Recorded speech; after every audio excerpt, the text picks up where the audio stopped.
Opening এ ফিরতে পারেন লিটন দাস, তার সাথে যুক্ত হতে পারেন সৌম্য কিংবা তানজিদ তামিম। 3 নম্বরে ব্যাটিং এ থাকবেন অধিনায়ক নাজমুল শান্ত। ফিনিশিং এ দেখা যেতে পারে শামীম হোসেন পাটোয়ারিকে। রিয়াদ মুশফিকের অনুপস্থিতিতে উপরের দিকে ব্যাট করতে পারেন মেহেদী হাসান মিরাজ। স্পিনে রিশাদ আর পেস বোলিং এর দায়িত্বে থাকবেন তাসকিন আহমেদ। পাকিস্তানের বিপক্ষে ওয়ানডেতে যেমন হতে পারে টাইগারদের একাদশ, তার বিস্তারিত জানবো প্রতিবেদনে। ওয়ানডে ক্রিকেটে এখন নতুন যুগে প্রবেশ করেছে বাংলাদেশ। অভিজ্ঞদের বিদায়ের পর এবার তরুণদের হাতেই উঠছে সব দায়িত্ব। সাকিব তামিমদের পর এবার লিটন শান্তরাই হবেন দলের মূল ভরসা। সাম্প্রতিক সময়ে ওয়ানডেতে টাইগাররা করছে বাজে পারফর্ম। শেষ 8 ওয়ানডে ম্যাচের মধ্যে জিততে পেরেছে কেবলমাত্র একটি ম্যাচ। তবে চলতি বছরে ওয়ানডেতে জয়হীন নাজমুল শান্তর দল। যদিও এবছর কেবলমাত্র 2টি ওয়ানডে ম্যাচ খেলেছে বাংলাদেশ। টাইগারদের পরবর্তী ওয়ানডে সিরিজ অনুষ্ঠিত হবে আগামী মে মাসে। পাকিস্তানের বিপক্ষে ওদের মাটিতেই 3 ম্যাচের ওয়ানডে সিরিজ খেলবে লিটন শান্তরা।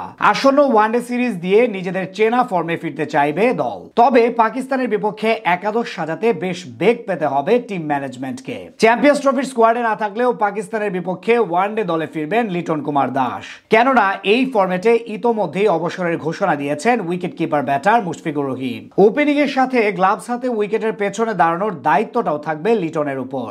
ওপেনিং এ তার সাথে যুক্ত হতে পারেন তানজিদ তামিম ও সৌম্য সরকার। তবে চলমান ডিপিএল এ তেমন ফর্মে নেই সৌম্য সরকার। বিপরীতে গত ম্যাচেও তামিমের ব্যাট পেয়েছে 50-র দেখা। সাম্প্রতিক ফর্মের বিবেচনায় সৌম্যর চেয়ে এগিয়ে থাকবেন তানজিদ তামিম। 3 নম্বর পজিশনে দলের পছন্দ হবেন অধিনায়ক নাজমুল হোসেন শান্ত। চলমান ডিপিএল এ ফর্মে না থাকলেও ওয়ানডেতে টাইগারদের সেরা ব্যাটার তিনি। সদ্য সমাপ্ত চ্যাম্পিয়ন্স ট্রফিতেও ব্যাট হাতে ঝলক দেখিয়েছেন টাইগার অধিনায়ক। 4 নম্বর পজিশনে দেখা যেতে পারে মেহেদী হাসান মিরাজকে। গেল চ্যাম্পিয়ন্স ট্রফিতেও 4-এ ব্যাট করেছেন এই অলরাউন্ডার। 5 নম্বরে দলের পছন্দ হবেন তাওহিদ হৃদয়। 6 নম্বরে ব্যাটিং এ দেখা যাবে জাকের আলী অনিককে।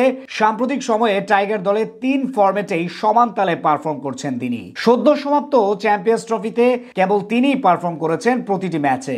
পাকিস্তানের বিপক্ষে তার উপর বাড়তি প্রত্যাশা থাকবে দলের। ফিনিশিং এর দায়িত্বে থাকতে পারেন শামীম হোসেন পাটোয়ারি। টাইগার ক্রিকেটারদের মধ্যে পাওয়ার হিটিং এ তিনিই থাকবেন সবার ওপরে। স্পিন বোলিং এ মেহেদী হাসান মিরাজের সঙ্গী হবেন রিশাদ হোসেন। কেবল বোলিং এ নয়, ব্যাট হাতেও পারফর্ম করার সামর্থ্য রয়েছে রিশাদের। তাদের সাথে হাত ঘোরাবেন শামীম হোসেন পাটোয়ারি। ফিনিশিং এর সাথে স্পিন বোলিং এও ভূমিকা রাখার ক্ষমতা রয়েছে তার। পাকিস্তানের বিপক্ষে 3 পেসার নিয়ে একাদশ সাজাতে পারে বাংলাদেশ। পেস বিভাগে দলটির প্রথম পছন্দ হবেন তাসকিন আহমেদ। সাম্প্রতিক সময়ে বোলিং এ দারুণ ফর্মে রয়েছেন তিনি।